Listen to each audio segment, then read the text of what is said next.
When we think about a vital sign, it's just a sign of how our body is functioning. And if we think about some of the common vital signs, things like your heart rate or your blood pressure or your body temperature, if you go to the doctor and your doctor checks your vitals, if something is off, it provides some general information, but it also some specific information. I mean, if your blood pressure is too high or too low, then it does provide some insight into where they should be looking next, maybe what kind of testing that they should do, that kind of thing.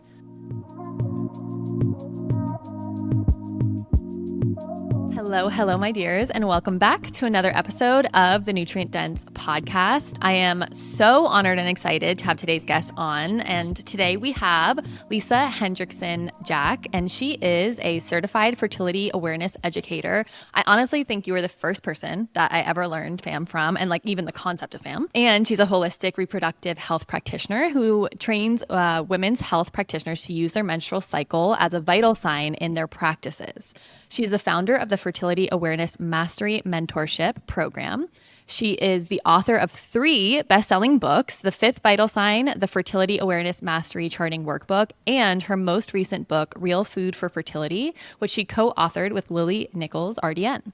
Lisa works tirelessly to debunk the myth that regular ovulation is only important when you want children by recognizing the menstrual cycle as a vital sign. And we're going to get into some of that today, which I'm so excited to. And drawing heavily from the current scientific literature, Lisa presents an evidence-based approach to help women connect to their 5th vital sign by uncovering the connection between the menstrual cycle, fertility, and overall health. With well over 4 million downloads, I'm so impressed.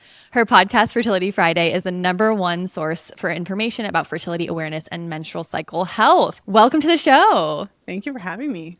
We're so excited to have you here. So there's so much that I want to jump into today with you. But I remember seeing your book because the book, The Fifth Vital Sign, that came out a couple years ago, right? Yeah, 2019. It's a long time ago. I mean, amazing. Like, you've been doing this for a while, you know? And I remember seeing that book and being like, this book is so needed, and learning from you. And I've been learning from you, I've listened to your podcast for years. So it's honestly I'm so excited to have you on. But I do want to jump into the topic of, the menstrual cycle or your period as the 5th vital sign. So for those that aren't familiar with that, or are just kind of hearing that like, oh, my period could tell me more than I'm just bleeding or I'm not, break that down for us a little bit. Yeah, I mean, it's interesting. This concept has become more well known, so it's certainly not something that I invented. Even ACOG has put out a statement that we should be, especially for health practitioners, that they should be considering the menstrual cycle as a vital sign, particularly in young women, because, you know, if you have like even just basic things, like if she is like 16 and she hasn't had her first period, they should make a point of asking about their period starting, because that could be an indication of whether it's that they're exercising too much or that kind of thing. So, so when we think about a vital sign, it's just a sign of how our body is functioning. And if we think about some of the common vital signs, things like your heart rate or your blood pressure or your body temperature, if you go to the doctor and your doctor checks your vitals, if something is off, it provides some general information, but it also some specific information. I mean, if your blood pressure is too high or too low, then it does provide some insight into where they should be looking next, maybe what kind of testing that they should do, that kind of thing. And so when we look at the menstrual cycle in that same way, it really does, I think, shift our perspective, and something that many of us have never thought about, because of course our menstrual cycles are typically thought of in a negative light, and a lot of suboptimal things we're just told that they're normal. We're just told that it's normal to have pain, or that it's normal if the cycles are regular. And everybody knows what happens if you go to the doctor and tell them that you have an irregular, period or something. The pill is the #1 go-to, and it's never really addressed. Right. It's just, that's just how it is. So when we look at the menstrual cycle, I mean, I teach a really highly detailed charting methodology. It's like a whole rabbit hole. But basically, it's not just your period. When we talk about the menstrual cycle, we're talking about, the first day of your cycle, which is the first day of your period, up until the end of your cycle, everything that happens in between. And we can break your cycle into different phases. So the overall length of your cycle can tell us a lot. If your cycles are, not regular, if they're 50 days and you're going more than, 8 days between cycle to cycle, that can tell us something that's common in women with PCOS, which is characterized by insulin resistance and inflammation. And if a woman of reproductive age just stops cycling completely, that tells us a lot as well. So for example, hypothalamic amenorrhea characterized by overexercise, undernutrition, and stress. If a woman loses her period for 6 months or more, she's at a lifetime greater risk of developing osteoporosis. And I have had clients who did have that diagnosis in their 20s. So Wow. interestingly, it's more than just, it's just only if I'm trying to have a baby. And so that's kind of like the bigger level. But even on a practical, like smaller level, if you have constant discharge, that could tell you that you have an infection. Or if you have an issue with your luteal phase, the second half of your cycle between ovulation and your period, if it's too short, that can tell us a little bit about imbalanced hormones. So there's quite a bit that we can learn from our cycles. And I think maybe the most compelling part about looking at our cycles that way is it does shift our relationship to our bodies and helps us to recognize that this is actually a part of what it is to be an adult female, of reproductive age, and to maybe have a higher expectation. Maybe we should be expecting that our cycles are healthy. And if they're not, it should be encouraging us to start looking deeper, looking beyond just just get on the pill. And that's a whole other conversation. But Yeah. No, I love that. It's so interesting. I remember when I started learning more and learning about the fertility awareness method, and really, guys, I was just entered into a relationship. I wasn't going to take birth control. So I'm like, what else can I do? And I have been on birth control. I took it for probably 3 months when I was 16, and it completely messed me up. And I literally threw it in the trash and was like, I'm done. I'm never doing this again. My mental health, I was calling my sister crying. I was like, something is happening. I put on 12 pounds, it seemingly overnight, with no other changes. It just was not working for me. And looking back, I'm I'm not surprised at all. But because I wouldn't even take an Advil, and then I'm I'll just take birth control, But it's we're given limited information. But when I started learning more about these things to look for and what they can mean, underlying causes, and how I can use my body's data, not even a test, which love functional labs, and we run a lot of them with clients, but what's my body literally telling me, and that can reflect kind of where I'm at. I lost my period for 2 years when I was 20, probably 20, and it was I was totally underweight. I was overexercising, I was undereating, and I did not realize how detrimental that was. And I was kind of this is kind of great, I don't have to deal with this. I don't have to deal with the cramps and all of that. And I don't have to slow down. Oh my gosh. Can you imagine?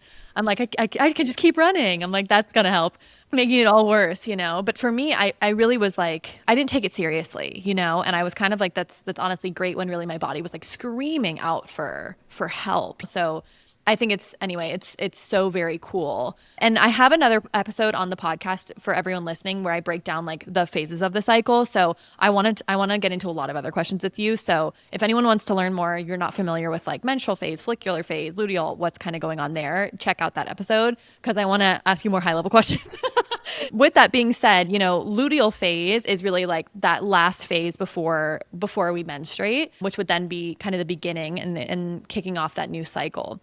Now, a lot of women feel a little off during the luteal phase. Can you explain? I'm sure there's many different reasons why that could be, but we get the mood dip, and I'm I can't listen to my brain during that time. The day or two before my bleed comes, I'm my thoughts are not real. So I just can't listen to them, and I just need to move on. And if I still feel this way in 3 more days, I will address this. But for now, the feelings of me being a failure, nothing's ever working for me, I'm lost, I don't know what I'm doing with my life, I just try to pocket those, and then 3 days later I'm I'm okay, that was my hormones. So what is actually going on there? Oh my goodness, it's funny, but it's so relatable, because so many of us experience that. So I mean, when we look at the menstrual cycle, there's different ways to look at it. You can look at it from a scientific standpoint. As you were saying, we can go through the different phases and talk about the follicular and the luteal.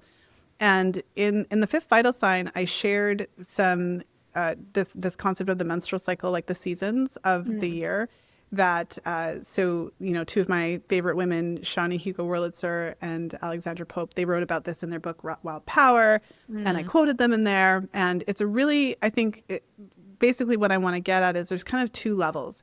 I do believe that there's a natural shift in energy that happens that shouldn't be highly problematic, but it's just part of having a cycle. And I think that's where I want to start. And then we could talk about what happens when it goes awry. So, I mean, anyone who's experienced this, it comes as no surprise. So your period would be like the winter. And then when you are emerging from your menstrual period and you're kind of going into the follicular phase, I mean, what's happening during that time? Your follicles are developing kind of like spring when we have the buds on the trees and everything like that. Things are looking up. Yeah. And, you know, a lot of us find that we have renewed energy at that time, creative energy, kind of coming out of that winter phase. Like you said, like, okay, period's done. Well, the world is not ending anymore, right? Chicken Little, the sky isn't falling. And so then as you move into your ovulation, that would be like the summer, you know? And so a lot of women may feel more outgoing at that time. They might feel like they have more energy. Maybe they're getting in more workouts. I mean, there's a percentage of women that might not feel as great during that time. There could be things going on, whether it's how your body's processing histamines or other issues, how your body's processing estrogen, because that's also the time when your estrogen levels are highest. So if you don't feel great at that time, that could also tell us something about your hormones. But generally speaking, a lot of us feel great at that time. There's super interesting research about how, you know, men find women more attractive during that time. Your partner might like your voice better, stuff like that. You know, there's a wild, right? So after ovulation, that's when we kind of move into that fall, you know, and that's where we get into that conversation about the luteal phase. So from this standpoint, you know, one of the things I talked about in the PMS chapter was of the fifth vital sign was this concept. There's an older medical term called menstrual molemina. And it's a term that kind of encompasses this emotional shift. And when you look at the research, it's like, you can't make this stuff up. Like 90% of women report PMS symptoms. 90%. So it's like if 90% of women were tired after they ran a race, right? So there does come a point where we kind of have to ask, you know, is there part of this that is just part of kind of our natural mood changes and shifts due to the hormonal changes and things like that? And I do think that there is.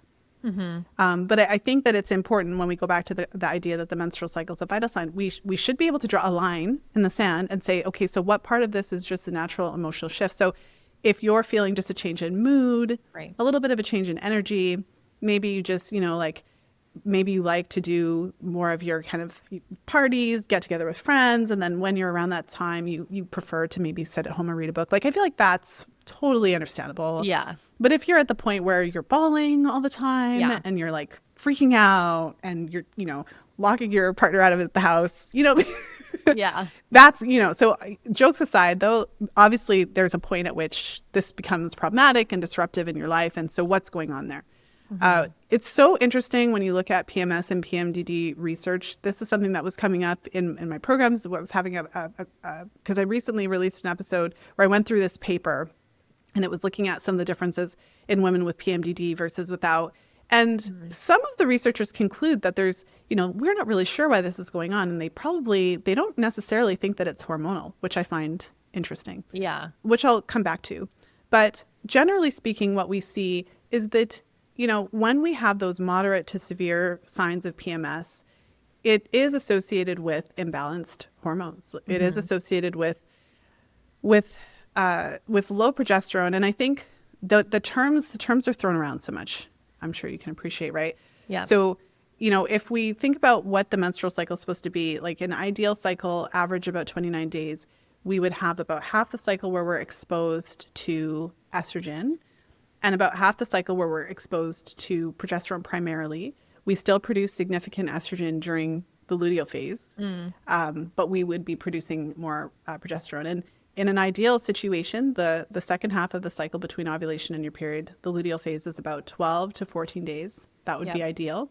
And so you kind of have, like, not exactly 100% equal, but kind of like an equal-ish number of days of estrogen. Progesterone is countering it. And in a healthy cycle, you would have a rise of progesterone after ovulation, and it would peak mid-luteal. So about, 7 days after ovulation or so, you would have kind of that peak if you're not pregnant. And then it would gradually, which is key, lower. And then, dropping. And then when your period is supposed to be coming, it would come. So women that are having a lot of these kind of significant mood shifts and things like that, if we actually chart their cycles and track, or if they actually have a practitioner who's educated about the cycle and might do spot progesterone testing throughout that phase, you would be able to kind of see if that pattern is typical. So, that's a long way of saying that it's a sign that we need to support our progesterone during that time. Now, if I go back to that study on PMDD, and the researchers kind of concluded, and it's something that I don't think the researchers have not agreed. So there's debate. Yep. But, interestingly, in that paper, they tested progesterone, I'm putting air quotes, and they kind of said that, well, the levels weren't that different, so it must not be hormones. Right. However, how did they test it? Yeah. So they did one test kind of mid-luteal. But the symptoms are most typical during the week before. Right. So they're kind of making what I'm saying is they didn't test the progesterone correctly. And this is a problem. This is a problem with a lot of the research. When you look at it from that menstrual cycle perspective, they're making these statements based on, their testing, but are they really testing throughout the whole cycle, throughout the whole luteal phase to really identify that? I mean, from a practical standpoint, I think it's really helpful, one, for women to recognize that we are not the same as men. Men have that kind of 24-hour circadian rhythm situation going on where a lot of their days are kind of the same hormonally. But as women, obviously that's not us. Yep. Obviously if I just went through, we do feel differently in the follicular. We do feel differently around ovulation. We do feel differently even in the early luteal versus the late luteal. Absolutely. Yeah. And I feel that, Yeah. And I think so what do we do about it? Yeah. So I think the first thing is to start to understand that, start to track your cycle before you even make any changes. Like you said, having that awareness that, I love how you put it. You're just like, I don't trust anything that my body says around that time. So understanding at least the emotional shift and looking at it from the positive light, like the seasons, I feel like that is a really helpful start. Yeah. And then you can get more into it, so with, I teach our practitioners a really detailed method of charting. And so you can start to look at, well, what are those temperatures doing? Because it's not always direct because there's other factors that can impact temperature. But you can certainly see sometimes where the temperatures were rising, everything was looking good. And then all of a sudden there's a sharp drop that might coincide with some spotting. It might coincide with some rage. And so you can kind of see what's going on. And then if you look at the broader context, what was going on that week? Were you stressed out? If we're not aware that our body's going through these changes, and if you're not aware about even just the luteal phase and the implications of it, a lot of us are really busy. We've got a lot going on. We're stressing ourselves out, working out like men, the same every day. Yeah. And if you learn a little bit more about your cycle and you start to see the signs, your body will give you the signs. I would say PMS in of itself, that's moderate to severe, is a sign that maybe we should be looking at that last week before your period. It's okay to organize your exercise routine in a way that allows you to do less activity or less intense activity during that time. It's okay to listen to your body. It's okay to understand even some of what the research tells us about our diet and our energy requirements. So if you track your cycle, you can clearly see that after you ovulate, your temperature goes up and stays high. That means our metabolism is higher. That means we need more energy. Yeah. So, listening to it brings a whole other level to listening to your body to start to understand. And then, of course, there are specific strategies and things that we can do to support progesterone. We can talk about some of those things if you like, but I feel like that's kind of the first step is to really start to understand. And there's something else I want to bring up as well. I recently there was a paper that came out, and it was the menstrual cycle. I might be saying the name wrong, so pardon me. But it was basically like the menstrual cycle, the fifth vital sign in psychiatry, and it was like a question mark. Yeah. So I interviewed the head researcher for that paper, and that was really fascinating, and the paper was really fascinating. And basically, there's this whole phenomenon in psychiatry where the number of hospital admissions for cases like depression and other mental illness goes up significantly, in some cases 50%, around that luteal phase, around menstruation. Yeah.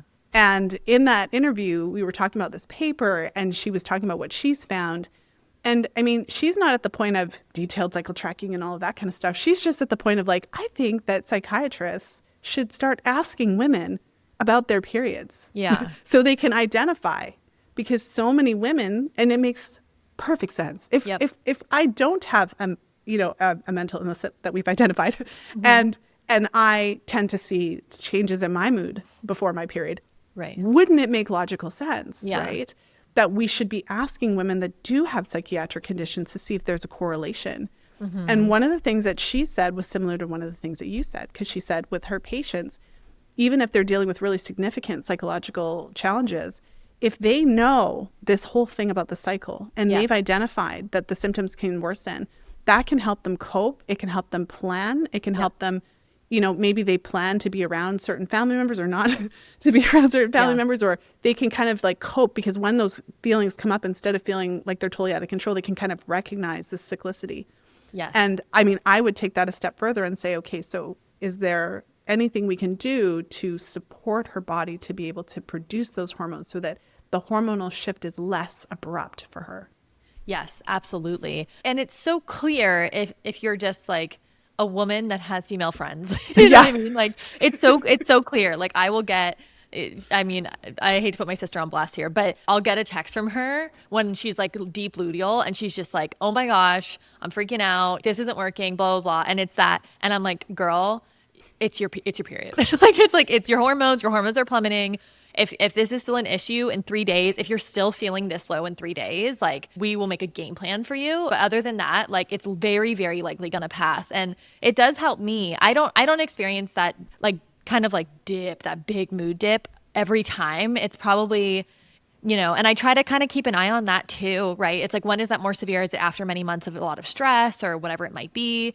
Or I was under eating, I wasn't eating enough protein, I wasn't eating enough period, I wasn't sleeping enough, you know, like I do try to kind of bring that back to how have I been treating my body? Why was this more severe this time? It's probably like one every 3 to 4 cycles for me where I have that day where I'm like, oh, things are bad, you know? And then sometimes I don't even notice and I'm like, oh yeah, here's my cycle. But I will notice like the energy kind of dip, you know, usually, I don't know, 3 days before or something. I'm like, oh yeah, I can kind of feel it brewing. That's what I say. Yeah. I'm like, I feel it brewing. So it's like, if you're a woman with any female friends, I mean, like chances are you've experienced this and your girls have experienced this too, you know? So what I find interesting about the initial paper that you were referencing, and they're saying it's not related to hormones, I'm like, how on earth would it not be related to hormones? Like intuitively. Well, so they made but this is, I mean, that's a whole conversation around how they test women's hormones in the studies. Right. Yeah. So for those researchers, it was satisfactory to them because I had to go back and look at how they did it. Yeah. But it was like they tested the estrogen once on one day and they tested the progesterone once on one day. Right. And that day was not like it wasn't, if I remember correctly, it was maybe 6 days after ovulation. If you know about the cycle, so many times if you have moderate to severe PMS, the first half of the luteal phase doesn't necessarily look that different hormonally. Yeah. Because what can happen is you can have that drop off afterwards and that can correlate. And so charting, it doesn't give you a lab test, but it can certainly show you where to look. I feel like with charting, if you are working with lab testing, instead of it kind of being the day 21 progesterone, which we could talk about, which is kind of a shot in the dark because most women aren't ovulating directly on day 14, you know, right. Statistically, it's just not a thing. It can allow you to be a lot more specific. And so the researchers, their hypothesis was that, well, because there's no difference in progesterone, but that's based on their imperfect test from my perspective. So they're saying because there's no change in progesterone, really statistically significant differences, it must just be that the women with PMDD are more sensitive to the hormones, right? Yes. And so while there may be some truth to that, until they actually test, and I understand to the extent that I can, that it would be difficult to recruit people for a study where they would have to take the progesterone every other day or, you know, test the estrogen or progesterone every other day to actually map it out. Yeah. But we're not men. And so if you actually want an answer, that's what the test would have to look like. Yeah. And there's a modality called, you know, NAPRO technology, like the Cretan model. And so in the fertility awareness world, it's very well known. The creator of that model has written many books and things like that. And I'm thinking of one of the books that he has, and they kind of showing some of the different luteal phase defects, and because they have a practice of actually testing throughout the cycle. So they would test like peak +3, peak +5, peak +7, peak +9. So they're actually kind of testing these markers throughout the luteal so they can actually map out the trajectory of the progesterone. And they can see if it's dropping, or they can see if it's already low, or whatever the case is. And for whatever reason, that level of detail is not in a lot of these scientific papers. Yeah. So it doesn't mean that we can't learn anything from it. But when I saw their conclusion, it could be true. I'm not saying that I know. It could be true that women with PMDD are more sensitive to the hormones. But until you actually test their hormone markers throughout the entire luteal and compare it to control, you can't yet make the statement that the levels are the same to lead to that second hypothesis that they're just more sensitive. Yeah. Like that's a separate test that would have to be done after you conclusively prove that the levels are the same throughout the whole luteal. Yeah, no, totally agree. I'm so glad that you're saying this, because I have seen some other people, like big names in the space, talking about PMDD and how it's like, women but they're are just more reading sensitive. the paper. They're just reading the paper. And that's the thing. And this is where... And I'm like, what? Yeah, I'm like, this doesn't fully make sense to me. Yeah. But this is the thing. I mean, you know what I've been into. What I've been into in the last several years is the program that I created for practitioners. And so what's fascinating is that, this is not taught. Yeah. Whether you're talking to an MD or an ND or, any high level medical professional, unless they have specifically outside of their training program taken like a high level fertility awareness training, they're not looking at this level of detail. And that's what it is. I mean, and it's interesting because when you get into the research and you start to understand it, then it can help you to understand that. And that's why that particular paper that came up in our program. One of our practitioners was like, Lisa, you were saying that this is their conclusion. And she's like, I just don't understand it. And I was kind of like calling that out the whole time, because it's like you have to recognize, like, we love research at this day and age. Here we are, 2025. I love research. You love research. I mean, that's what allowed us, Lily and I, to come together and write Real Food for Fertility and really base it on the solid science. But you can worship the science. Yeah. And you can't assume that science is totally objective. The researchers have bias. You have to be able to look at enough of the research that you can actually, kind of peel out and understand how they design the study. And especially studies on women and hormones and the menstrual cycle and all of those kinds of things.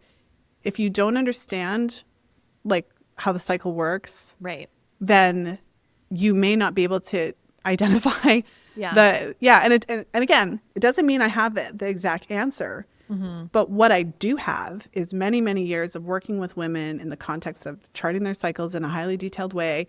And so you can actually see a lot of the time women who have PMS symptoms, you can often see in the cycle, the signs that there's something wrong, whether it's that the luteal phase is too short, whether we're seeing spotting. I've had clients who, like, some women will have a shorter, so that, like I said, the ideal is 12 to 14 days. So some women will kind of have an obvious, like, 7-day, 8-day luteal where you're kind of like, okay, this is obvious. But others don't. I've had clients whose luteal phases are still like 12 days, but they've got like this profound PMS stuff going on, and they've got some lower temperature things, and you can, the chart gives you a different insight. And that's why I was able to kind of roll my eyes at that. Not fully, because they could be onto something, but it was at least like a 75% eye roll. Yeah, no, I mean, I think someone's got to. I mean, someone has to, and I think that's so important. I've heard women are more sensitive to the hormones. But like, how do you, based on what? And the thing too is that they're not saying that for sure. That's their hypothesis. That's in there when they're kind of like, we don't understand what our results are, so maybe it's this. Right. What's also like, my brain is like, I want to take this like 10 different ways. I have so much to say. But I'm going to try to just wrap it up here. But it's like, to me, yes, I'm like, they're more sensitive to hormones. Why? Like, why, right? Like, or what's going on there? How do we know? How is one woman different from the other in regards to that? What's causing that? All of that. What's also interesting is there's this like kind of big uprise of antihistamines being taken in the luteal phase to help with like PMDD, right? And women are I think it went viral on some social media, something, and then women are taking it and they're feeling a lot better and they're feeling less of that mood dip. Now, why would that happen? It's helping to, break down histamine. Well, what brings histamine up? It's estrogen. What opposes histamine is progesterone. So when we look at that, right, like if it's like in the luteal phase, if women are feeling significantly better with like antihistamines like Pepcid AC or something, I mean, what's at the core of that? I mean, my brain is like, well, they're lower progesterone and higher estrogen, right? Well, and they probably would feel amazing if they were given bioidentical progesterone also. Mm-hmm. Right. But again, this is why it's interesting. And so with charting, a lot of the things that you mentioned when you were talking about, okay, it happens if I have been under eating, or it happens if I've been exercising a lot, or it happens if I haven't been sleeping well, or it happens. So, in my program, we talk about the foundational factors. And the great thing about charting is that nothing that you're doing is a shot in the dark. So if you are able to start somewhere, you have your first cycle, you're able to kind of see the lay of the land, and then you're able to implement some of these changes. You're able to see in real time if it's working. And so I think the concept of using the cycle as a fifth vital sign, often I think people think it's like, oh, you just, you have this chart and it's like a crystal ball and you just look at it and be like, yes, that's a problem, which can happen. I mean, there's certainly those implications as well, but we use it as like a working tool, and it's like a real time marker that's personalized to this person, and no two are exactly the same. And so you can really get in there and see what's working. So I also have an hypothesis, researchers in the world. And my hypothesis is that if we were to really look at women that have extreme symptoms, and PMDD is the extreme angry older cousin of PMS, from my perspective. And I'm not saying that it's going to solve the whole problem, but I've just seen over and over and over again, PMS symptoms are typically not that hard to improve. Yeah. Generally speaking, I mean, as long as your client is willing to play ball and they're upset enough about it, and and with charting, the one thing I love about charting, there's 100,000, but one of the things is that it's motivating. Because a lot of these things we're feeling, you might be feeling off, like you said, or you might be feeling this way, or you have a suspicion of whatever. But then when you start charting and you see this hard data looking you in the face, it's like, oh. So it's validating, because now after maybe being told that you're overreacting or it's really not that big of a deal, you have evidence. It's like, no, look, my temperature dipped. Like my luteal phase is short. Like, look at this. And this is happening every time and whatever. Yeah. So I find that then your clients are just more motivated, because now they're actually seeing what's going on. And then when they make changes, like it's kind of funny, in one of our classes earlier this year, we had several practitioners in the same class. We had gone through the foundational factor, all the things. The practitioners are high level. Hello. They're already doing a lot of these things. So they're not coming into the program thinking that they're personally going to see a lot of shifting, right? Because they're already doing all the things. But it was comical, because there was multiple, and they were like, I've never had a luteal longer than, 10 days or 11 days. I just thought it was normal for me.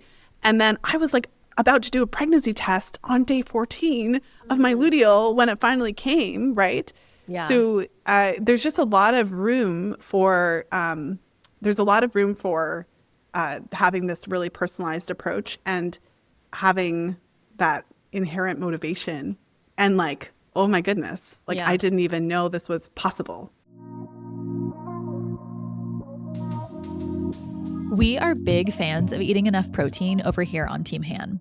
Protein is essential for muscle repair, a strong gut lining, balanced blood sugar levels, and so much more.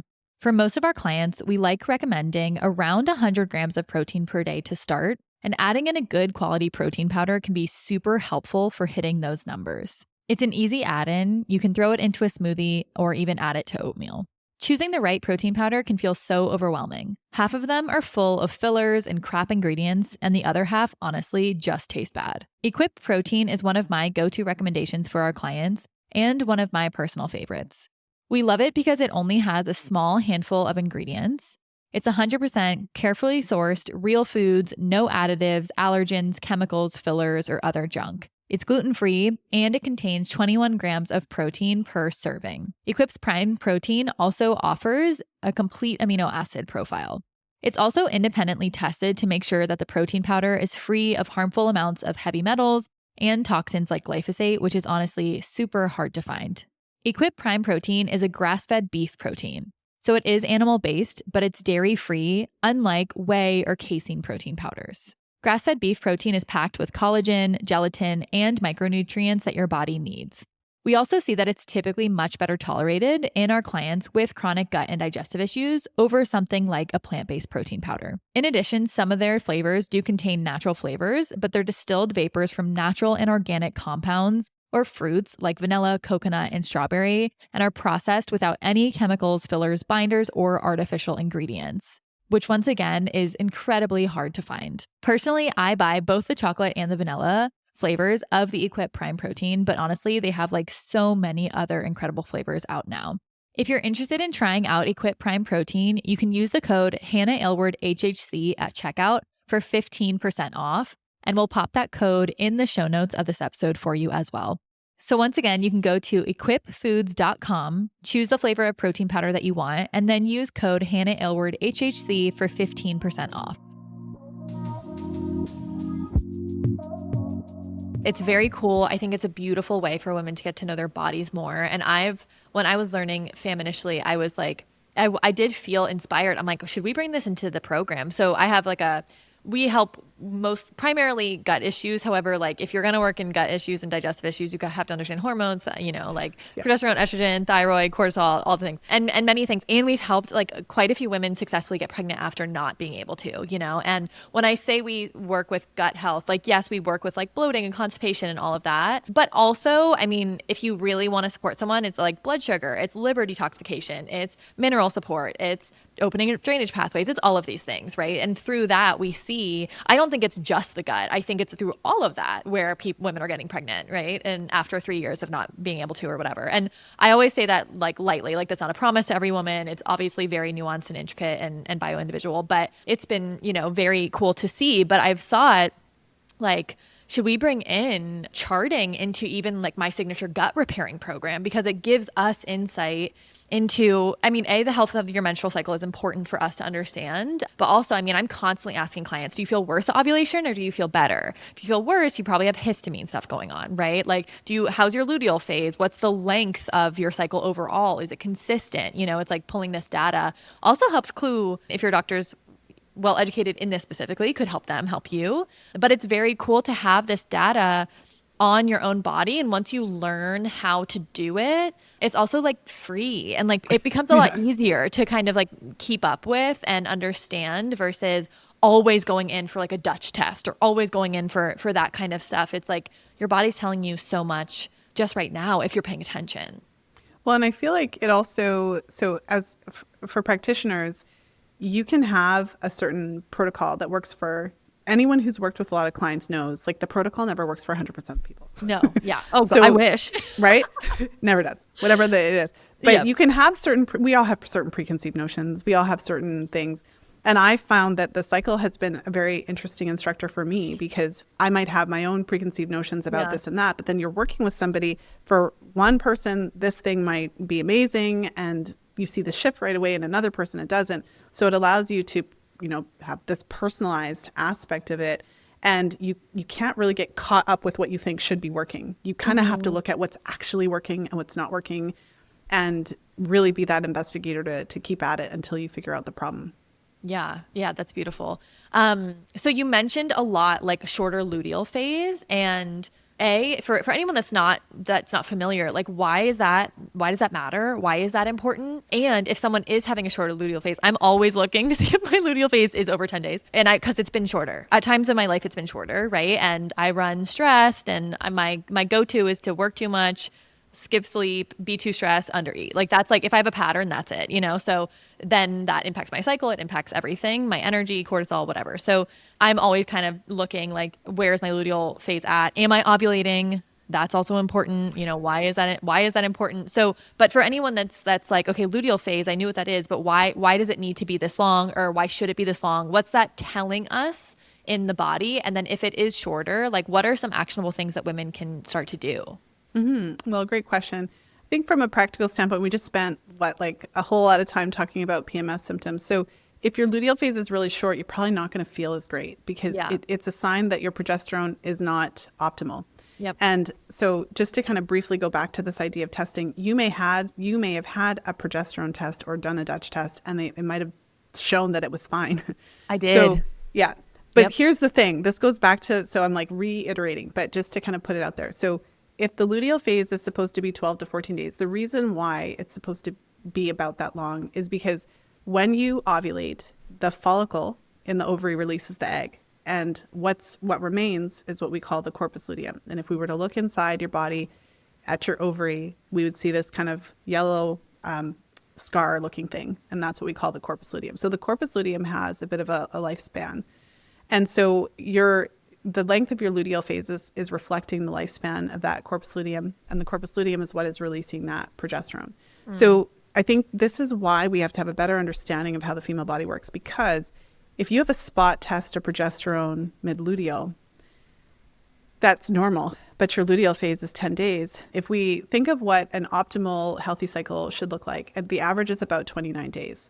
And we would have about as many days of, estrogen exposure being predominant to the number of days of progesterone exposure being dominant. So, you'd have about like 14-ish days of estrogen, yep, and you'd have like 12 to 14 days of progesterone. In the luteal phase, you're still producing significant estrogen. So this is getting at what you were talking about with the histamines, because of course, if you're not able to process estrogen, like, if you have the sensitivity to this, then that obviously you were saying that the progesterone isn't there to counter it. And then that's why women are feeling better if they're taking antihistamines. So again, luteal phase, we're still making significant progesterone. And in a healthy cycle, the progesterone is countering it. Right. So, estrogen is a proliferative hormone. So if we look at some of the other things that it's doing, when we have our period, we're shedding the lining. The estrogen is what's proliferating it, causing it to grow. The progesterone is what's maturing it. Logically, if we were to, I don't know how you would do it. If you were to take all the progesterone out of your blood for the entire part of your cycle and measure it all, obviously if you have 10 days of it versus 14, you made less. Right. Even if that one day was kind of in the range, right? Yeah. So I think that's one thing that can be misleading, because then you have women thinking, but my progesterone is normal. So it doesn't matter how long the luteal phase is. But again, we're looking at having that counter effect to progesterone.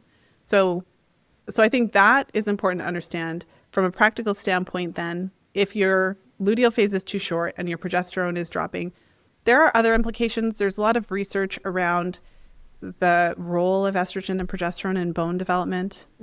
So that's a whole other topic. Yeah. So, a researcher, Dr. Jerry Lynn Pryor, has talked a lot about progesterone in the research. And interestingly, they don't talk about progesterone in bone building. But for example, we as women, we don't reach our peak bone mass until I think we're in our 20s or even in our early 30s. So for example, if you are a teenager and you're, maybe you're running a lot or whatever, and your luteal phase is always short, it's very possible that you may not actually reach that optimal peak bone mass in your lifetime. So there's that. That's probably me. I really was like running 6 miles a day. I mean, it was like, yeah, I know better now, but I'm just like, oh, poor thing. Yeah. So that's a practical reason why. And again, this is kind of going into, well, why does our cycle matter beyond having children? Our cycle is it's part of everything. And it's even a part of how our body is growing. So that's something to be aware of. And again, another practical application. I mean, who wants raging PMS? So if your luteal phase is that short, you're more likely to be having some of those symptoms. In addition to that, if you're trying to conceive, we know how long it takes for the fertilized egg to implant into the uterine lining. And so if you're getting your period, 9 or 10 days after you ovulated, the process of implantation, the process of fertilization, and then it has to make its way through the fallopian tube, then it has to find its little place into the uterus, and then it has to actually fully implant and kind of find its spot in there. That takes about 2 weeks. So for women who are trying to conceive, if the luteal phase isn't long enough, if they're not making sufficient progesterone, it can impact the ability of the egg to actually implant. Yeah. And so the egg is trying to implant and it's not, you're already bleeding when it's still trying to get in there. So there's a lot of really practical applications for it. But, when I'm working with clients who are kind of on the short luteal train, typically there's some issues like that. They're not necessarily feeling the greatest. And while the luteal phase gives us, I think, the most evidence of an issue, if the corpus luteum is not producing sufficient progesterone, remember that I said that we, in the pre-ovulatory phase, the ovarian follicle ruptures and becomes the corpus luteum. So your estrogen probably isn't optimal either. These things are related. Right.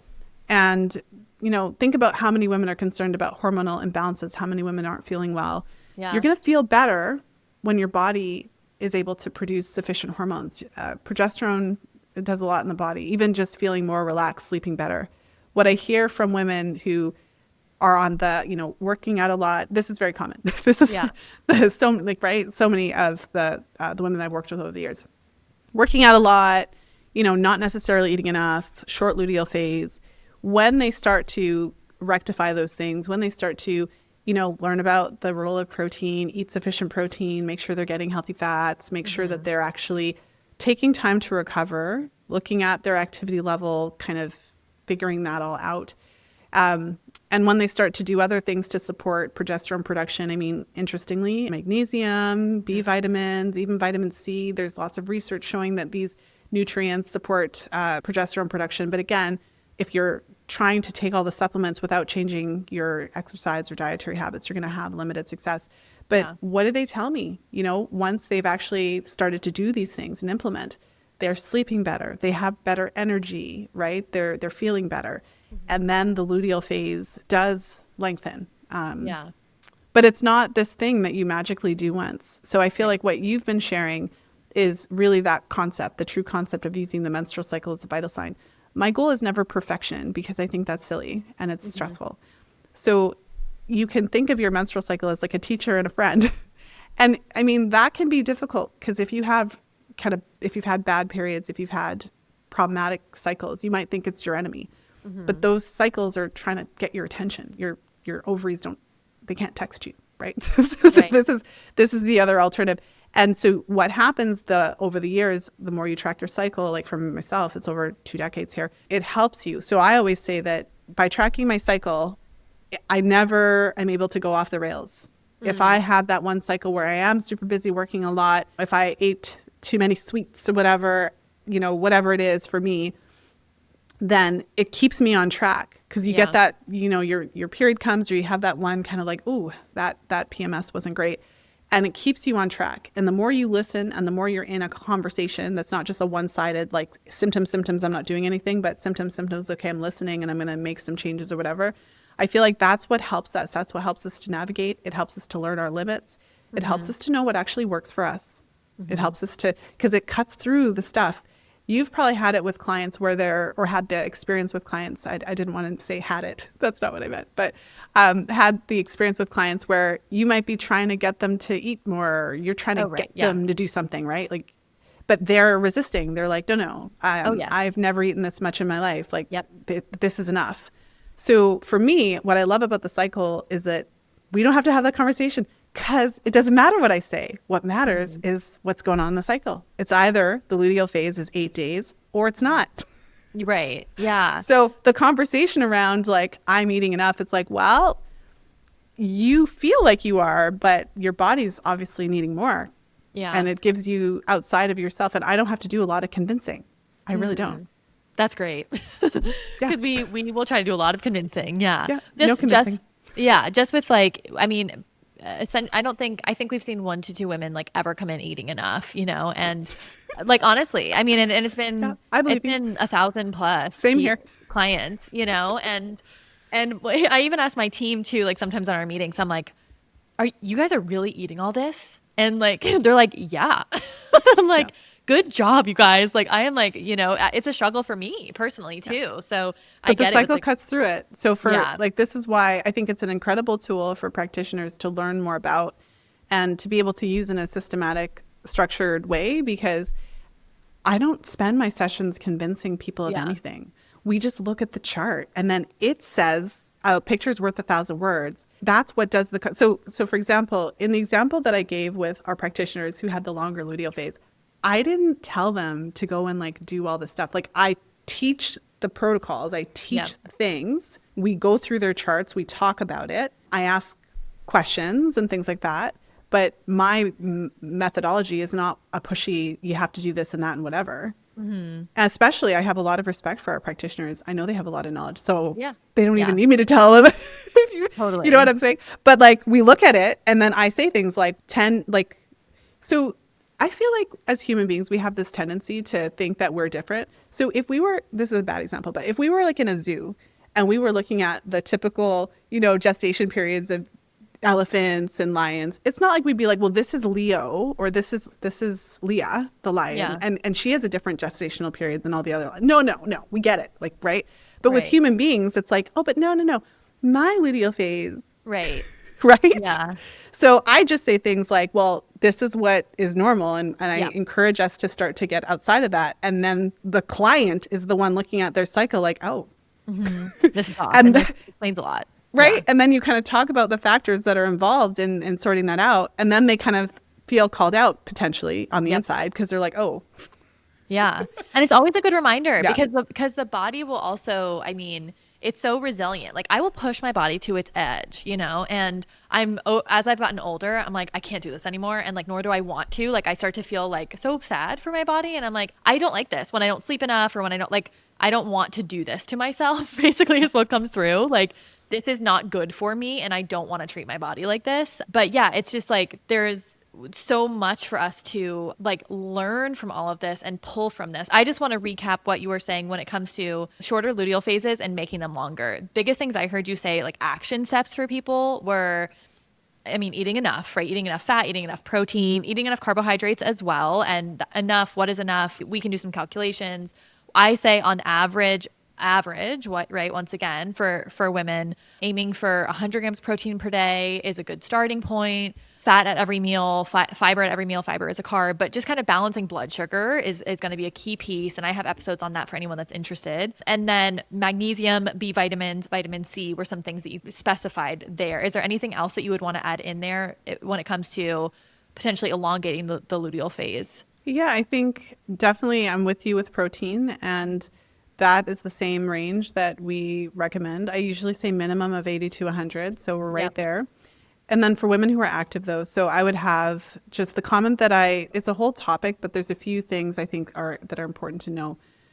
One is that I think for women who are really active, they don't often identify themselves as athletes. So I think that's interesting as well. It's worthwhile conversation to have, because if you're doing some really intense activity like 5 days a week, I would say, okay, well, that's like athlete level. Yeah. So are you treating yourself that way? I've worked with a number of conception clients. I'm of the firm opinion that it is very difficult to out-eat heavy exercise. Interesting. So depending on what your goals are, because at the end of the day, I've also had clients who are not trying to get pregnant. They're super in tune with their bodies, but they're going to run this marathon for their reasons. And it's fascinating because then when they're tracking their cycles, they can see like they are shocked. Like you have all the knowledge in your mind. You're shoving as much food as you can down your body. But then when you're doing your training, you see your luteal phase just dwindle, right? Even though you're doing it. So I would say that, yeah, it's hard to out-eat high levels of activity. Yeah. And I would go so far as to say for women who are trying to conceive, I don't think that's, like, it's just not going to work. And again, I'm happy to be called out. I love it. But let's see the chart. Yeah. Like Yeah. it's the cycle, because that's what differentiates my work. It's not about my opinions. I can sit here and say whatever I want. It's about what is on the chart. Yeah. Yeah, that's fascinating. I exercise personally so much less than I used to. And the irony is that I'm healthier, I'm leaner. I mean, or whatever. Like my body like composition just kind of like fell into a place that's like makes sense, right? Like I'm not like underweight, I'm not overweight. I don't have to like try as hard, to like maintain my weight. And it felt like pockets of fat that maybe like stored in certain areas before, now they've just kind of like evened out a little bit, Nice. like, and I would have never believed that. I would have literally never believed that when I was like actively running 6 miles every single day and trying to like run off my calories and all of that. And I mean, I've done every diet in the world, and today my body just completely rejects it. I'm like, if I ever even wanted to go on a diet, my brain and body are like, no, like, please don't do this to us again. But it is interesting because that high level of exercise, I mean, when I think about when I lost my period, I was working out a lot and I was just, totally under eating, which I mean, makes sense. But yeah, we really recommend to clients. Yeah, I mean, I know sometimes we get some resistance, but the chart, we could use a chart in this example, and how it's impacting the chart, but we're like, pull it all back. I mean, like, I'm like slow strength train 3 times a week. Yoga is great. Walking, like, get out for a walk. Pilates can be helpful, but this like Barry's boot camp, not to like knock certain brands or anything, but that kind of style, especially if you have gut issues and like gut barrier permeability. I mean, like, it's not going to serve your hormonal health. It's not going to serve your gut health. So we are also, I'm like constantly saying, like, there's so many wonderful benefits to strength training, but strength training is different than Orange Theory or like like high intensity interval training, so slow and steady is like what we really love. Well, yeah. And I mean, I think there's a couple things that go into it. Like, one, I believe that we all go through different seasons. Mm-hmm. And so, if you are going through intense gut issues and you're trying to resolve them, that's hard on your body. First of all, your body's already under stress. Gut issues are associated with a lot of inflammation. There could be a lot of things going on there. So from that perspective, it's like, what are your goals? Is this activity in line with your goals? Because I don't have an issue with exercise. It might sound like I do, but I don't. It's great. But it's like, what are your goals? And so, whatever your goals are, let me help you sort those out. And if your goals are healing this gut issue that you've probably had for a very long time, because it's not like you just had it for 2 days, right? You've probably had this thing going on for years, right? And so, are we going to be able to solve that if so much of your energy is going to this activity? I feel like that makes perfect sense. And like I said, for clients who are not trying to conceive and they're just trying to understand their cycles, I am not the one that's going to say do this or do that or whatever. But when they see how it's impacting, then they're able to make a decision. And I also have a theory about perimenopause, and I'm 42, so I'm kind of in that interesting pre-stage there, and I will have more to say once I get through that. But I believe that for women who have had the blessing of being able to chart their cycles and learn how to work with their bodies, when you chart your cycles, as you have discovered, you realize that your body has limitations, and you have to start actually like, if you don't have to do anything, but if you don't listen, then it's going to be harder. It's going to be a rougher day. It's going to be a rougher cycle, rougher month. So it's like a teaching tool. It kind of teaches us to live within our limits. And we, especially as busy women, like, I'm in my 40s, like anyone who's in their late 30s, early 40s, like, we're busy. We've got so much to do. We've got our careers. We've got family. We've got whatever we've got a lot going on. And I feel like if you don't have that opportunity to start paying attention and listen to your body, recognize that you have limits and learn to work within those, learn to give your body rest, learn that you're not a man. You gotta, we can't treat our bodies as though we're the same every day, because we're not, right? So that's what I mean when I say that. I have this theory that if you've learned to do that, then as you move into those years, because you have more limitations, let me tell you, part of what you said, I so resonate with, which is that there's a lot of things I could have stayed. When I was in my 20s, I was pulling all-nighters. I was drinking coffee. I was in school. I was doing all this stuff, right? And I could get away with it. And even though I was tired the next day, I could still function and do my thing. And now, no. No.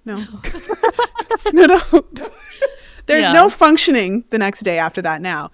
And it's easier for me to accept some of those limitations and kind of be okay with it and lean into it a little bit more, because I have experience doing that, right? I have practice. I've worked with this. And I don't know. For me, obviously, as you can tell, this has been just an incredible experience in life to have been exposed to charting at such a young age. I started charting my cycles in my late teens. Amazing. And I've had the pleasure of teaching it, throughout the last over 20 years. And I've had the opportunity to walk with my cycle throughout these different stages in my 20s before I, using it for birth control when I wasn't trying to conceive. When my husband and I got married, we used obviously the method to have children. I've had 3 children. I've charted through I don't chart during pregnancy, but I've charted, through 3 postpartums. My youngest is 3. She just turned 3. It's been a very interesting process, and it helps you to really learn your body, learn your limitations, and know what works for you and what doesn't. And it gives you a lot more confidence standing in that. So a lot of women too, I think one of the benefits of this practice is that many of us have been gaslit up and down day and night. So you kind of like, you know you're having these symptoms, but then you go to a practitioner and they're kind of telling you it's in your head. And so we're all confused and we're not really confident in really stepping into what we need to do. But when you start charting and you see these patterns cycle after cycle, you see what's going on. You see clearly that when you did that thing, this happened over and over. Every time you do that thing, this happens. So you can't be gaslit anymore. Like you can't.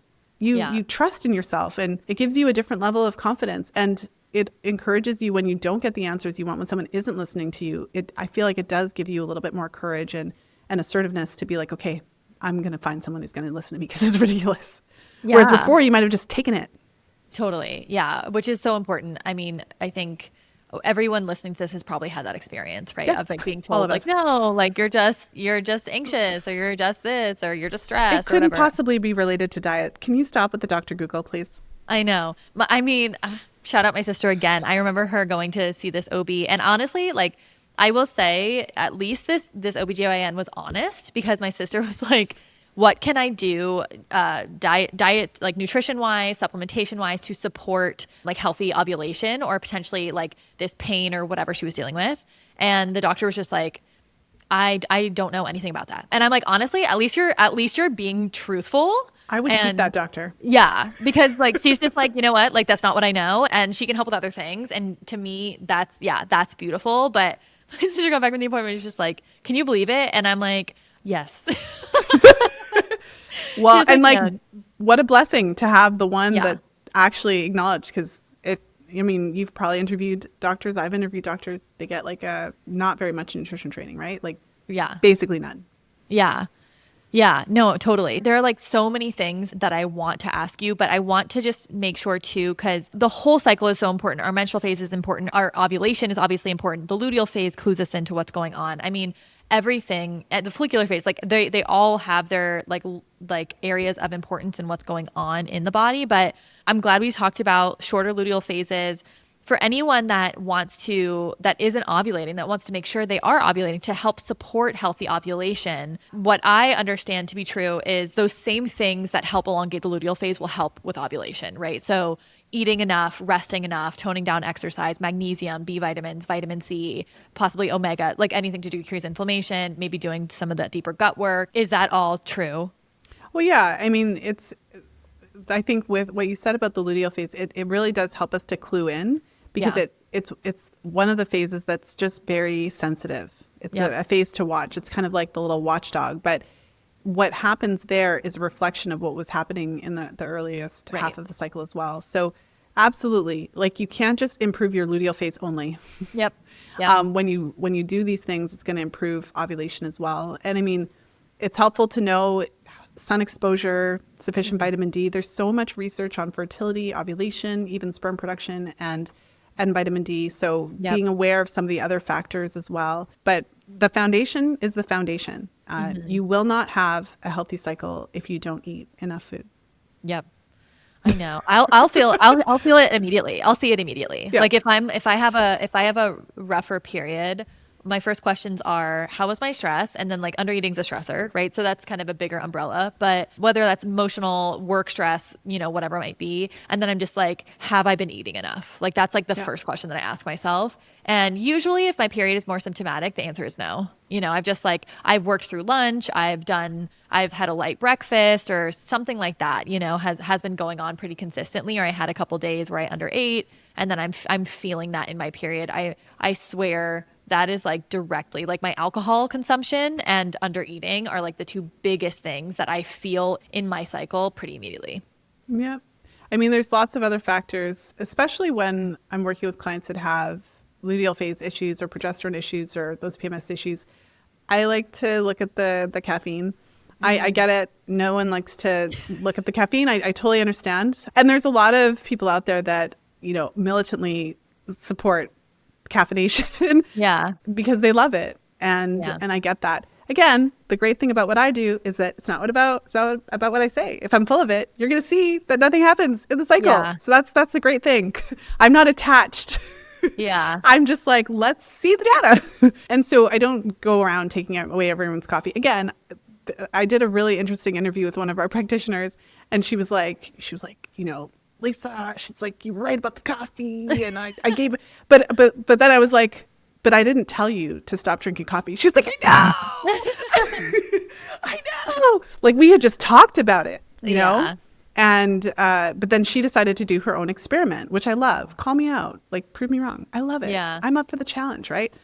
And what I've noticed, what I've observed is a couple things. So, a lot of women drink coffee in the morning, right? And sometimes coffee is breakfast. So coffee obviously is an appetite suppressant. So one of my issues with coffee is that, you don't even realize it, or you do and you're doing it on purpose. But coffee is not breakfast or lunch or dinner.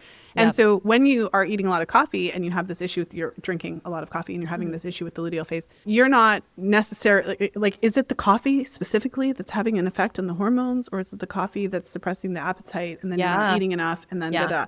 So we could have that conversation. I'm not sure if the research is super conclusive, but what I've observed is that when my clients ditch the coffee, they're pretty pissed for that first week or so. Yep. And that is telling.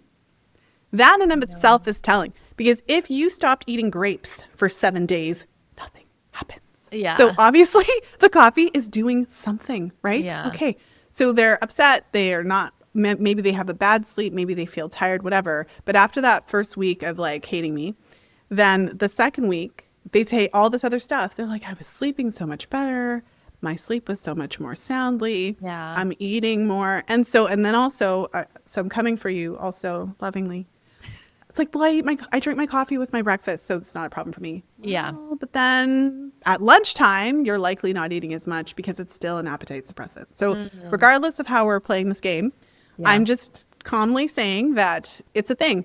And again, it comes down to what the goals are. So this is where I put the power in my client's hand. I want to be the opposite of what they've experienced in life, where, they're being told what to do and provided no information. I like to provide the information and then just like have a conversation and then look at the chart and then really empower the client to do what is best for them. So it's a bit of a different approach, right? But it's like, it's pretty effective because then if I tell you to do something, then you are doing it because I told you to.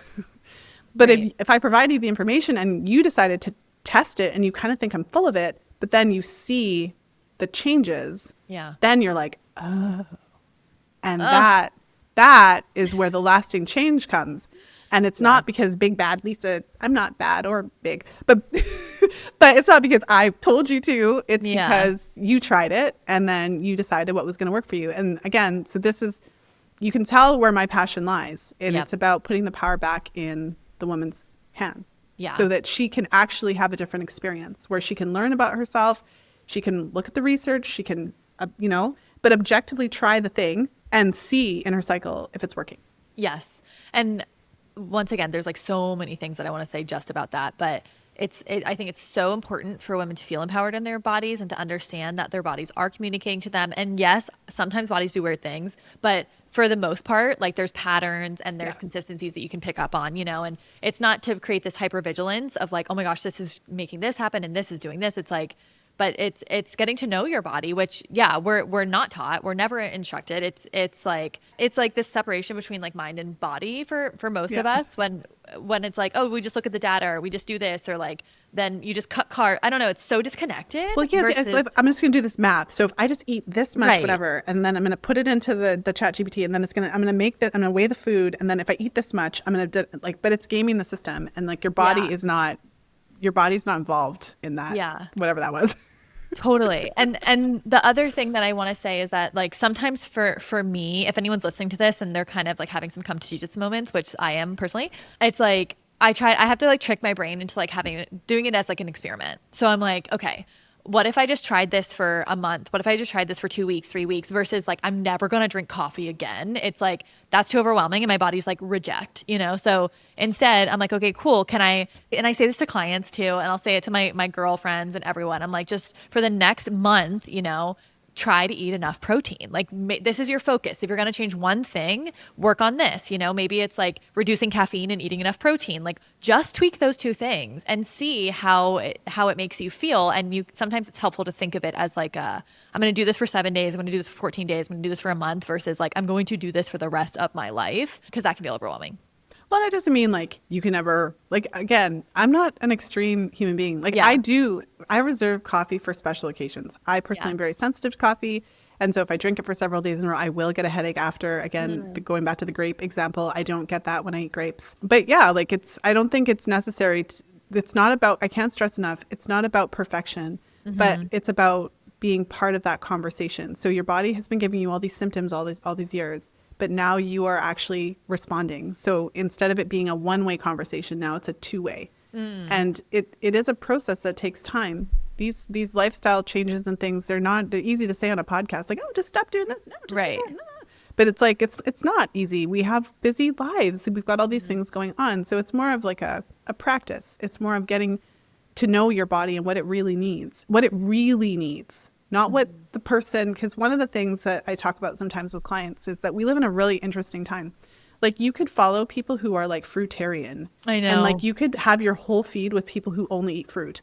Or you could like whatever you imagine, you could just, and so like when I was growing up, there was like the TV in the living room and everyone had to watch the same thing. But now we all have these curated lives with completely, totally different exposures and that obviously lends itself to the possibility of having some severely poor dietary choices, especially if the algorithm's feeding you up pro-anorexia stuff and like to go to carnivore, whatever, right? Like but here's the thing. Again, if I go back to the cycle, it's like all that is lovely, but what's really going on in your body, right? So I think that it's a waste of time to try to convince people of things, because it is. Have you ever tried to convince someone of something? Yeah. Like that fruitarian knows that that's the best possible diet on earth. Right. Yeah. It doesn't matter what you say. But it's like, okay, let's look at the cycle. Totally. Yeah. And I'll often say to clients, like, with so much love, you're here because it's not working, right? Like, so essentially what you've been doing hasn't been working for you right now, or you wouldn't be here. And that's like a little harsh, but it's like it's just kind of the reality. So it's like, try to be open to shifting some things, because if this was all working really well, the all fruit diet or the all carnivore diet or the anti-candida diet or whatever it is, right? It's like, then you wouldn't be needing our help, and that's totally fine. We're here to jump in, but just be open to that and be like real with yourself. We can't expect to do the same things over and over again and get different results. It's not going to happen. And I have to tell myself that all the time. I'm not immune to this, and I'm so honest with clients about that. I'm like, listen, I am just a human. Like, there are things that I'm always working on too. But this conversation has been amazing. I want to be mindful of your time. I just have one more question that I just want to verify with you before we hop off. So we talked about like ovulation, we talked about luteal phase, all of these things, and people have some like good actionable steps that they can take and things to focus on and all of that. Now, if someone is spotting during ovulation, is that also typically low progesterone? So there wouldn't be progesterone before ovulation. So if they're spotting before ovulation, it wouldn't have anything to do with progesterone. Or after ovulation? So let me talk about the pre, and then I'll talk about the post. So if you're spotting before ovulation, I mean, what I've observed is that pre-ovulatory spotting, it typically isn't something that's happening cycle after cycle after cycle. If it was, you should definitely have that looked at. Like if you are having mid-cycle spotting prior to ovulation, if it's happening occasionally, it can be related to, that's a time when your estrogen is rising really high. So there can be a little bit of a destabilization of the uterine lining. And so it's not totally uncommon for women to have a little bit of spotting during ovulation. But what I've observed is that if it's a hormonal situation like that, it's not happening all the time. So if you are having kind of spotting and bleeding and it's happening pretty consistently, regularly, or maybe ask your clients if it's happening after sex, Because sometimes you might assume it's hormonal, but maybe it's just always happening after sex. There are times when you need to go to your doctor and have yourself checked out just to make sure. Some of the common causes of bleeding include things like fibroids and polyps and and even issues with cervical polyps and things like that, possibly endometriosis, and in some severe cases, even cancer, things like that. So it's important to kind of understand that it may not always be hormonal. Spotting after ovulation, I mean, that depends. It can certainly be related to progesterone, but like I said, there's other physical things that could cause it as well.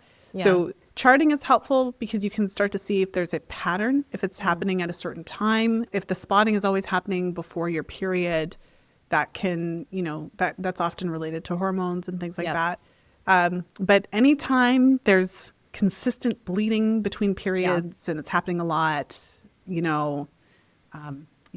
need to just make sure that it's not something more serious. Yeah.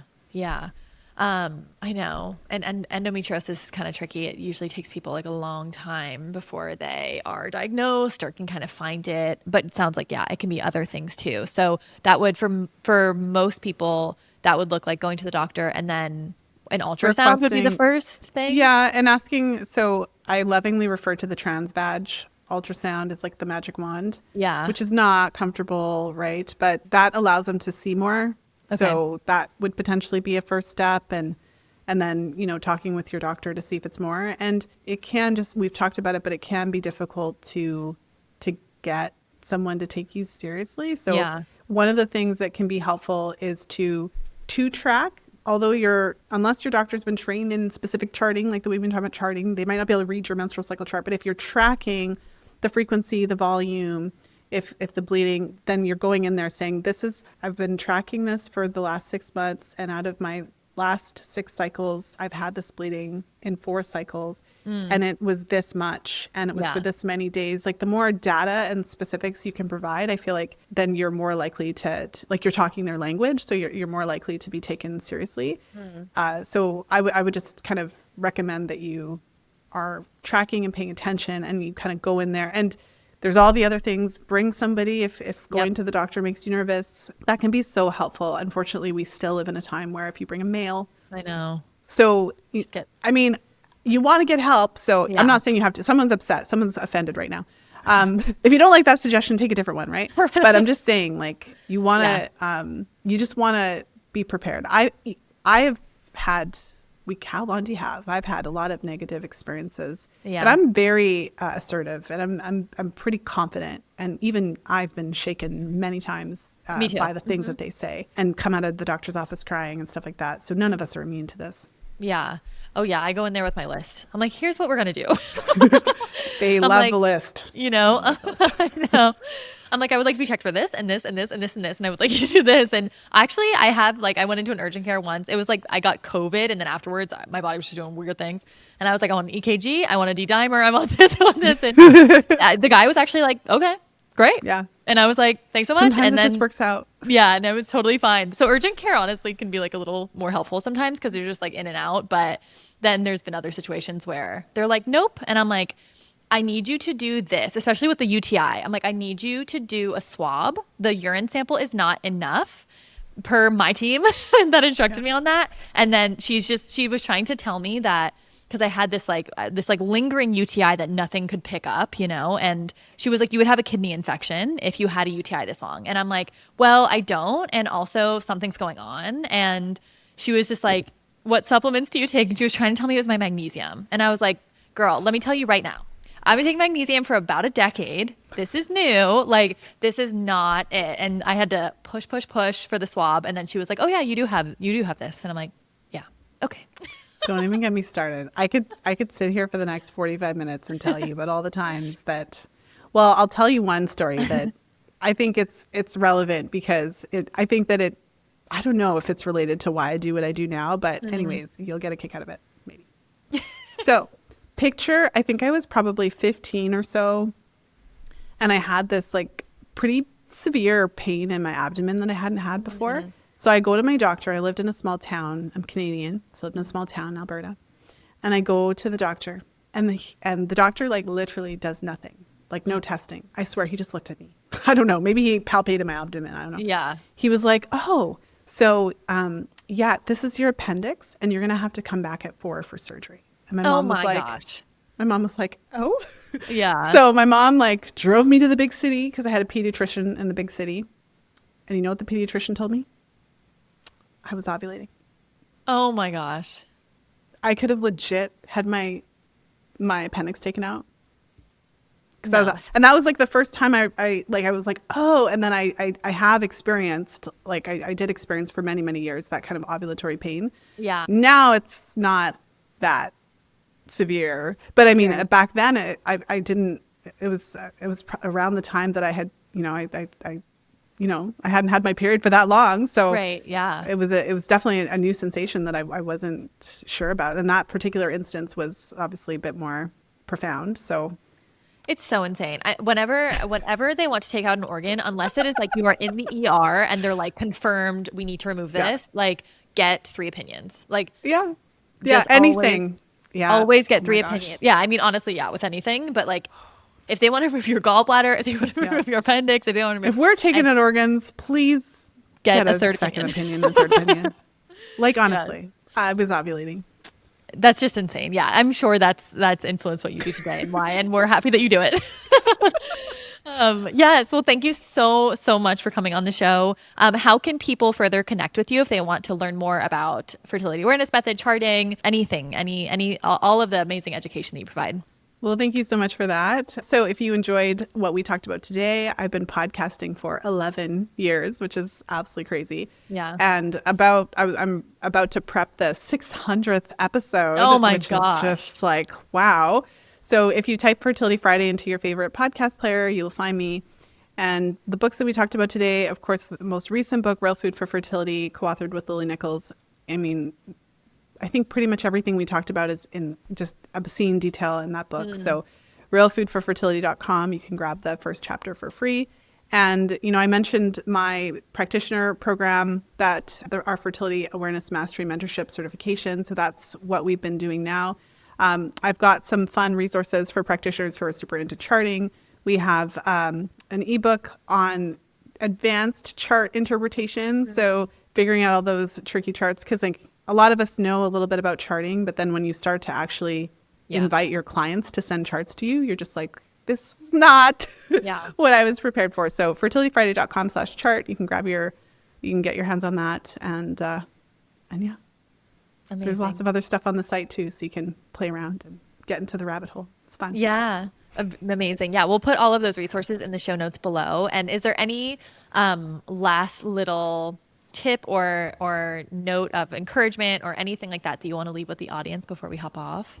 I feel like we talked about so much, but broken record over here. I just feel like if this conversation sparked some interest in you and you really have that curiosity and excitement about learning about your cycle, even if you feel like, man, I should have learned this 10 years ago, like, yes, you should have. But what do they say? Like, the best time to plant a tree was 20 years ago, and the second best time was today. So don't let that stop you. I've actually had women join my programs after they're done cycling because they obviously felt like they were missing out, but they wanted the opportunity to learn and to share with their daughters and their nieces and their, all the people. So regardless of where you are, you can always start today. And and it's great. It's something that we we wish that it was in our medical system. I'm not patient like that, so I just started my podcast and started writing books. Right? Like, why are we waiting for the education system to put it in there? Let's just start learning about it and making noise. So go out there, make some noise, tell everybody about it, and let's just change the world one ovary and vagina at a time. I love it. And it makes me emotional to think about like teaching your daughters, like giving this like gift of understanding to your daughters and then them teaching their friends. And it's just like, can you imagine how different like women would feel about their bodies and their cycles and how much they would understand and how empowered they would feel if they like really knew some of this stuff at such a young age. I mean, that even thinking of that like makes me emotional. It's what a beautiful, beautiful gift that keeps on giving. So thanks so much for coming on the podcast. Thanks again for having me.